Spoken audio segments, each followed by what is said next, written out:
ಸ್ನೇಹಿತರೆ, ಇತಿಹಾಸಗಳಲ್ಲಿ ಅನೇಕ ಜನ ರಾಜರು ಹಾಗೂ ಮಂತ್ರಿಗಳು ಬಂದು ಹೋಗ್ತಾರೆ. ಆದರೆ ಕೆಲವರು ಮಾತ್ರ ಅಮರರಾಗಿ ಉಳಿತಾರೆ. ಆದರೆ ಹಾಸ್ಯದಿಂದಲೇ ಅಮರರಾಗಿ ಉಳಿದಂತಹ ಕೆಲ ರಾಜರು ಹಾಗೂ ಮಂತ್ರಿಗಳಲ್ಲಿ ಈ ಅಕ್ಬರ್ ಬೀರ್ಬಲ್ ಹಾಗೂ ಶ್ರೀಕೃಷ್ಣ ದೇವರಾಯ ಹಾಗೂ ತೆನಾಲಿ ರಾಮಕೃಷ್ಣ ಅಂತ ಹೇಳ್ಬೋದು. ದಿಲ್ಲಿಯಲ್ಲಿ ಆಗಿನ ಕಾಲದಲ್ಲಿ ಅಕ್ಬರ್ ರಾಜವಾಳ್ತಿದ್ದಾಗ ಬೀರ್ಬಲ್ ಅಂತ ಒಬ್ಬ ಮಂತ್ರಿ ಇದ್ದ. ಹಾಸ್ಯಗಾರ, ಅಷ್ಟೇ ವಾಕ್ಚತುರನಾಗಿದ್ದ. ಅದೇ ರೀತಿ ಈ ಕಡೆ ದಕ್ಷಿಣ ಭಾರತದಲ್ಲೂ ಕೂಡ ವಿಜಯನಗರ ಸಾಮ್ರಾಜ್ಯ ಆಗ ಬಲಾಢ್ಯ ಒಂದು ಸಾಮ್ರಾಜ್ಯವಾಗಿತ್ತು. ಈ ಸಾಮ್ರಾಜ್ಯದ ರಾಜ ಶ್ರೀಕೃಷ್ಣ ದೇವರಾಯ. ಶ್ರೀಕೃಷ್ಣ ದೇವರಾಯನ ಆಸ್ಥಾನದಲ್ಲಿ ತೆನಾಲಿ ರಾಮಕೃಷ್ಣ ಅದ್ಭುತವಾದಂತಹ ಪಂಡಿತ. ಮೂಲತಃ ಆಂಧ್ರ ಪ್ರದೇಶದ ಗುಂಟೂರು ಜಿಲ್ಲೆಯ ತೆನಾಲಿ ಎಂಬ ಪಟ್ಟಣದಲ್ಲಿ ತೆನಾಲಿ ರಾಮಕೃಷ್ಣ ಜನಿಸ್ತಾನೆ. ಮೊದಲು ಶೈವನಾಗಿದ್ದು ಮುಂದೆ ವೈಷ್ಣವ ಗುರುಗಳಿಂದ ವಿದ್ಯಾರ್ಜನೆಯನ್ನು ಪಡೆದು ಬ್ರಾಹ್ಮಣ ಪಂಥವನ್ನು ಸ್ವೀಕರಿಸಿದ ಅಂತ ಹೇಳ್ತಾರೆ. ವಿಜಯನಗರ ಸಾಮ್ರಾಜ್ಯಕ್ಕೆ ಯಾಕೆ ಹೋದ ಅಂತ ಪ್ರಶ್ನೆ ಬಂದಾಗ ಅಲ್ಲೂ ಕೂಡ ಉತ್ತರಗಳಿವೆ. ರಾಮಕೃಷ್ಣನಿಗೆ ಮೊಟ್ಟ ಮೊದಲು ಯಾರು ವಿದ್ಯಾಭ್ಯಾಸವನ್ನು ಹೇಳ್ಕೊಡ್ತಾ ಇರಲಿಲ್ಲ. ಹಾಗೂ ವಿದ್ಯಾಭ್ಯಾಸ ಕಲಿಬೇಕಾದರೆ ಬ್ರಾಹ್ಮಣರಿಗೆ ದಕ್ಷಿಣೆಯನ್ನು ಕೊಡಬೇಕು ಅಂತ ಆಗ ಇತ್ತು. ಆದರೆ ಬಾಲ್ಯದಲ್ಲೇ ತಂದೆಯನ್ನು ಕಳೆದುಕೊಂಡ ರಾಮಕೃಷ್ಣನಿಗೆ ವಿಧವೆ ತಾಯಿ ಯಾವುದೂ ಕಲಿಸಲೇ ಇಲ್ಲ. ಕಾರಣ ಬಡತನ ಕಿತ್ತುಕೊಂಡು ಅಷ್ಟು ತಿಂತಾ ಇತ್ತು. ಆಗಿನ ಕಾಲದಲ್ಲಿ ಒಬ್ಬ ಸಾಧುವಿನ ದರ್ಶನ ಆಯಿತು. ಆ ಸಾಧು ಹೇಳಿಕೊಟ್ಟಂತಹ ಒಂದು ಮಹಾಕಾಳಿಯ ಮಂತ್ರವನ್ನು ಜಪಿಸೋದಕ್ಕೆ ರಾಮಕೃಷ್ಣ ಒಂದು ಅರಣ್ಯದ ಮಧ್ಯೆ ಕುಳಿತುಕೊಳ್ತಾನೆ, ಜಪಿಸ್ತಾನೆ. ನಂತರ ಮಹಾಕಾಳಿಯ ದರ್ಶನವಾಗಿ ವಿಕಟಕವಿ ಅಂತ ಒಂದು ಬಿರುದು ಸಿಗುತ್ತೆ, ಅಂದರೆ ಹಾಸ್ಯ ಕವಿ ಅಂತ ಕರೀತಾರೆ. ನಂತರ ತಾಯಿಯ ಒಂದು ಆದೇಶದಂತೆ ವಿಜಯನಗರಕ್ಕೆ ತೆರಳಬೇಕು ಅಂತ ನಿರ್ಧಾರ ಮಾಡ್ತಾನೆ. ವಿಜಯನಗರಕ್ಕೆ ತೆರಳೋದು ಅಷ್ಟು ಸುಲಭ ಇರಲಿಲ್ಲ. ಕಾರಣ ಶ್ರೀಕೃಷ್ಣ ದೇವರಾಯರಿಗೆ ಭೇಟಿಯಾಗೋದು ತುಂಬ ಕಷ್ಟದ ವಿಚಾರ. ಎಷ್ಟೆಷ್ಟೋ ಕವಿಗಳು, ಆಸ್ಥಾನದ ಪಂಡಿತರು ಎಲ್ಲೆಲ್ಲೋ ಬಂದಿರ್ತಾರೆ. ಆದರೆ ಯಾರಿಗೂ ಕೂಡ ಭೇಟಿಯಾಗೋ ಸೂಕ್ತ ಉದ್ದೇಶ ಇದ್ದಾಗ ಮಾತ್ರ ಬಿಡುವಂತಹ ರಾಜ ಅನುಯಾಯಿಗಳು ಅಲ್ಲೂ ಕೂಡ ಇರ್ತಾರೆ. ಅದೇ ರೀತಿ ತೆನಾಲಿ ರಾಮಕೃಷ್ಣನಿಗೆ ಯಾರೂ ಒಳಗಡೆ ಬಿಡಲೇ ಇಲ್ಲ.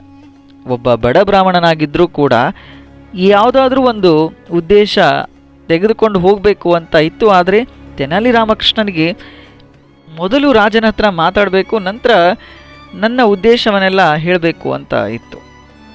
ಅದೇ ರೀತಿ ಅಲ್ಲಿ ಒಂದು ವಿಜಯನಗರದ ಸಾಮ್ರಾಜ್ಯದ ಹೊರಗಡೆ ಒಂದು ಭಾಗವತರ ಗುಂಪೊಂದು ನಿಂತಿರುತ್ತೆ. ಕಾರಣ ಅವರ ಒಂದು ನಾಟಕ ಹಾಗೂ ಪ್ರದರ್ಶನ ಇರುತ್ತೆ. ಆ ಒಂದು ಗುಂಪಿನಲ್ಲಿ ಇವನು ಸೇರ್ಕೊಳ್ತಾನೆ. ಹೇಗೆ ಸೇರ್ಕೊಳ್ತಾನೆ ಅಂದರೆ ಒಂದು ಗೊಲ್ಲರ ವೇಷದಲ್ಲಿ ಅಲ್ಲಿ ಸೇರಿಕೊಂಡು ಬಿಡ್ತಾನೆ. ಹರಿದ ಒಂದು ಪಂಚೆ ತಗೊಂಡು ಹಾಗೂ ಮಜ್ಜಿಗೆ ಕಟ್ಟಿಯುವಂತಹ ಕೊಡುಗೋಲನ್ನು ತೆಗೆದುಕೊಂಡು ಹಣೆಗೆ ನಾಮ ಧರಿಸಿ ಎಲ್ಲ ಸೇಮು ನೋಡೋದಕ್ಕೆ ಒಂದು ಗೊಲ್ಲರ ವೇಷದಲ್ಲಿ ಹೋಗ್ತಾನೆ. ಹೋದ ನಂತರ ಅಲ್ಲಿ ದ್ವಾರಪಾಲಕರು ಕೇಳ್ತಾರೆ, ನಿನಗೆ ಒಳಗಡೆ ಬಿಡೋದಿಲ್ಲ, ನೀನು ಸಮಯ ಮೀರಿ ಬಂದಿದ್ದೀಯಾ ಅಂತ ಹೇಳಿದಾಗ, ಅಯ್ಯ ನಾನು ಗೊಲ್ಲರ ವೇಷದಲ್ಲಿ ಇದ್ದೇನೆ, ಆ ಭಾಗವತರ ಗುಂಪಿನ ಜೊತೆ ನಾನು ಹೋಗಬೇಕು, ನೀವು ನನಗೆ ಒಳಗಡೆ ಬಿಡಿ ಅಂತ ಅಂದಾಗ, ನಾವು ಬಿಡ್ತೇವೆ, ನನಗೇನು ಕೊಡ್ತೀಯಾ ಅಂತ ಆ ದ್ವಾರಪಾಲಕರು ಕೇಳಿದಾಗ, ಪ್ರಾಪ್ತಿಯ ಅರ್ಧ ಪಾಲು ನಿಮಗೆ ಕೊಡ್ತೇನೆ, ಅಂದರೆ ಏನು ಬರುತ್ತೆ ಅದು ನಿಮಗೆ ಅರ್ಧ ಪಾಲು ಕೊಡ್ತೇನೆ ಅಂತ ಹೇಳ್ತಾರೆ. ಅದೇ ರೀತಿ ಆ ಒಂದು ಗುಂಪಿನ ಜೊತೆ ಸೇರಿಕೊಳ್ಳೋದಕ್ಕೆ ನಿರ್ಧಾರ ಮಾಡಿ ಒಟ್ಟಿನಲ್ಲಿ ಶ್ರೀಕೃಷ್ಣ ದೇವರಾಯರ ಎದುರುಗಡೆ ನಾನು ಹೋಗಬೇಕು ಅನ್ನೋ ಉದ್ದೇಶದಿಂದ ಆ ಭಾಗವತರ ಗುಂಪಿನಲ್ಲಿ ಹೋಗಿ ಸೇರಿಕೊಳ್ತಾನೆ. ಇನ್ನೇನು ಒಳಗಡೆ ಹೋಗೋದ್ರಲ್ಲಿ ಅವರ ನಾಟಕವೆಲ್ಲ ಮುಗಿಯೋಕೆ ಬಂದಿರುತ್ತೆ. ಬಂದಾಗ ಆ ಎಲ್ಲ ಭಾಗವತರು ಶ್ರೀಕೃಷ್ಣ ದೇವರಾಯರಿಗೆ ಇನ್ನೇನು ಉಪಸಂಹಾರದಿಂದ ನಮಸ್ಕಾರ ಮಾಡಬೇಕು ಅಂತ ಅಂದ್ಕೊಂಡಿರ್ತಾರೆ. ಆಗ ತೆನಾಲಿ ರಾಮಕೃಷ್ಣ ಒಂದು ನಾಟಕವನ್ನೇ ಸೃಷ್ಟಿ ಮಾಡ್ತಾನೆ. ಅಲ್ಲಿ ಏನಂತಂದರೆ, ಕೃಷ್ಣನ ಪಾತ್ರಧಾರಿಯ ಎದುರುಗಡೆ ಹೋಗಿ ಕೃಷ್ಣನ ಪಾತ್ರಧಾರಿಯ ವ್ಯಕ್ತಿಯನ್ನು ಬೈಯೋದಕ್ಕೆ ಪ್ರಾರಂಭ ಮಾಡ್ತಾನೆ, ಕೂಪಿಸಿಕೊಳ್ಳೋದಕ್ಕೆ ಪ್ರಾರಂಭ ಮಾಡ್ತಾನೆ. ಈ ಎಲ್ಲ ಹಾಸ್ಯವನ್ನು ನೋಡಿದಂತಹ ಎಲ್ಲ ಪಂಡಿತರು, ಆಸ್ಥಾನದ ಕವಿಗಳು ಹಾಗೂ ಶ್ರೀಕೃಷ್ಣ ದೇವರಾಯರು ಕೂಡ ನಗೋದಕ್ಕೆ ಪ್ರಾರಂಭ ಮಾಡ್ತಾರೆ. ಆಗ ಎಲ್ಲ ಭಾಗವತರು ಹೇಳ್ತಾರೆ, ಇವನು ನಮ್ಮ ತಂಡದಲ್ಲೇ ಇಲ್ಲ, ಇವನು ಯಾರು ಅಂತ ನಮ್ಗೆ ಗೊತ್ತೇ ಇಲ್ಲ ಅಂತ ಅಂದಾಗ ಶ್ರೀಕೃಷ್ಣ ದೇವರಾಯ ತೆನಾಲಿಗೆ ಪ್ರಶ್ನೆ ಕೇಳ್ತಾರೆ, ನೀನು ಯಾರು ಅಂತ ಕೇಳಿದಾಗ, ನಾನು ತೆನಾಲಿದಿಂದ ಬಂದಿದ್ದೇನೆ, ನನ್ನ ಹೆಸರು ರಾಮಕೃಷ್ಣ, ನಿಮ್ಮನ್ನು ನಗಿಸ್ಬೇಕು ಅಂತ ನಾನು ಬಂದಿದ್ದೇನೆ, ನೀವು ಈ ಆಟವನ್ನು ನೋಡಿ ಬೇಸರಗೊಂಡಿದ್ದರೆ ಅದಕ್ಕೆ ನಾನು ಬಂದು ನಿಮ್ಮನ್ನು ನಗಿಸಿದ್ದೇನೆ ಅಂತ ಹೇಳ್ತಾನೆ, ಹಾಸ್ಯಗೊಳಿಸಿದ್ದೇನೆ ಅಂತ ಹೇಳಿದಾಗ ಆಗ ಶ್ರೀಕೃಷ್ಣ ದೇವರಾಯ ತನ್ನ ದ್ವಾರಪಾಲಕರನ್ನು ಕರೆದು ಇವನನ್ನು ಹೊರಗಡೆ ಹಾಕಿಬಿಡಿ ಅಂತ ಹೇಳಿದಾಗ, ಹಾಗೆ ಹೇಳಬೇಡಿ, ನೀವು ನನಗೆ ಬಹುಮಾನ ಕೊಟ್ಟಾಗ ಮಾತ್ರ ನಾನು ಹೊರಗಡೆ ಹೋಗೋದು ಅಂತ ಹೇಳ್ತಾನೆ. ನಾನ್ಯಾಕೆ ಬಹುಮಾನ ಕೊಡಬೇಕು ಅಂದಾಗ, ನಿಮ್ಮ ದ್ವಾರಪಾಲಕರಿಗೆ ನಾನು ಒಳಗಡೆ ಬರೋವಾಗ ನನಗೇನು ಬಹುಮಾನ ಸಿಗುತ್ತೋ ಅದರ ಅರ್ಧ ಪಾಲು ನಾನು ನಿಮ್ಗೆ ಕೊಡ್ತೇನೆ ಅಂತ ಹೇಳಿದ್ದೀನಿ.